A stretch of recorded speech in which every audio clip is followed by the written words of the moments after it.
My fingers almost slipped from my wine glass when my father rose from his seat during dinner and lifted his glass for a toast.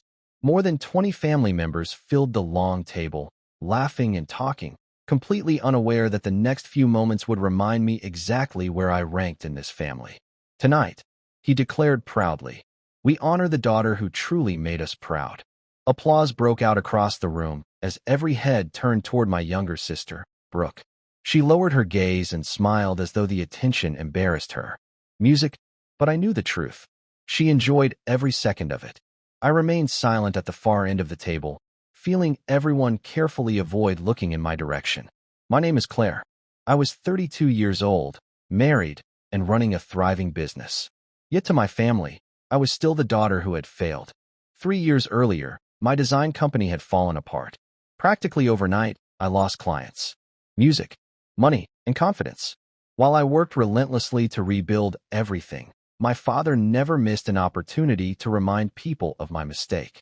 Meanwhile, Brooke became the family favorite after securing a senior position at a large corporation called Sterling and Reed. My father took another drink of wine and looked in my direction with a smile. Some people understand what success is, he said. Others spend their entire lives chasing it. A few relatives laughed uncomfortably. My face grew hot. Music, though not from humiliation. It was anger. Then Brooke leaned forward. What is it you do these days again? Freelance work. Music. A few people laughed softly. Something like that. I replied evenly. She nodded, clearly pleased. Well, not everyone can become a vice president. Under the table, my husband Ryan squeezed my hand. Unlike my father, he never felt compelled to prove himself. He simply sat quietly, observing everything that was happening. The comments continued for another 10 minutes. By the time the waiter arrived with champagne, I felt drained. My father lifted his glass once more. To Brooke, and to the company that made her successful. Everyone celebrated. Everyone except Ryan and me. Then Ryan leaned closer and whispered something that changed everything. Music. I think it's time they knew. I looked at him. He responded with a calm nod. My heartbeat slowed. For months, we had been keeping a secret, not because we were hiding it, but because we were waiting for the right moment. And suddenly, that moment had arrived. I cleared my music throat. Dad. He glanced over impatiently. What? Funny thing about Sterling and Reed, I said. The room fell silent. What about it? It has new owners. Brooke rolled her eyes. And Ryan, music, leaned forward. We bought it. The silence was immediate. Forks stopped moving. Conversations vanished. Even the waiter, music, stood frozen. My father stared at us. You bought what? The company, Ryan answered. Every share that was offered to us. Brooke let out a nervous laugh. That's absurd. You'll find out Monday morning, Ryan said. Music, the board has already received all the paperwork. The color drained from her face. My father slowly lowered his wine glass. I met his gaze directly. Tonight you called Brooke your real daughter. Maybe you should be more careful with labels. I paused. Because the daughter you spent years overlooking now owns the company that signs her paycheck. No one spoke. Not a single word. For the first time in my life, I didn't need anyone sitting at that table to validate me. The music. Following morning, my father and Brooke showed up at our house furious. They stormed through the front door, demanding explanations. My father accused us of lying. Brooke insisted that if ownership had changed, the board would have informed her. Ryan simply told her to check her email. The certainty vanished from her face almost immediately. There. Music. It was.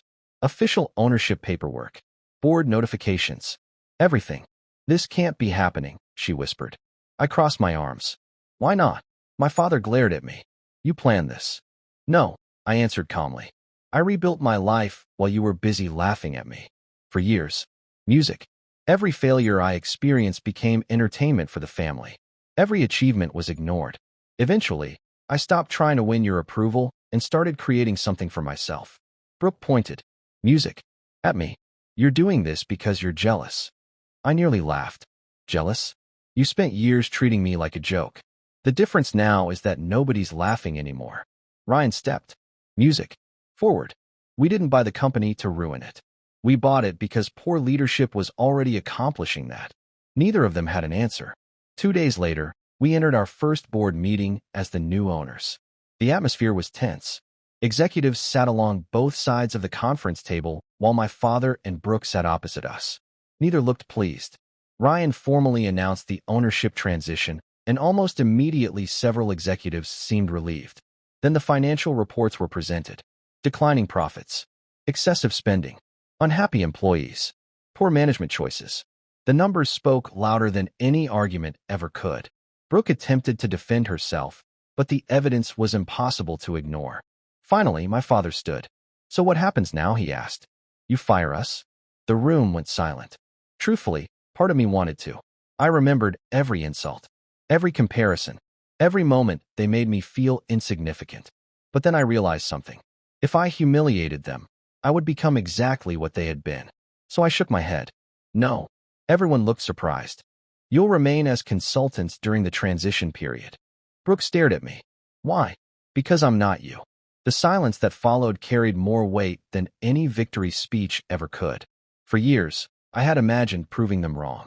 I pictured some dramatic moment when they finally admitted they had underestimated me. But standing there, I understood something important.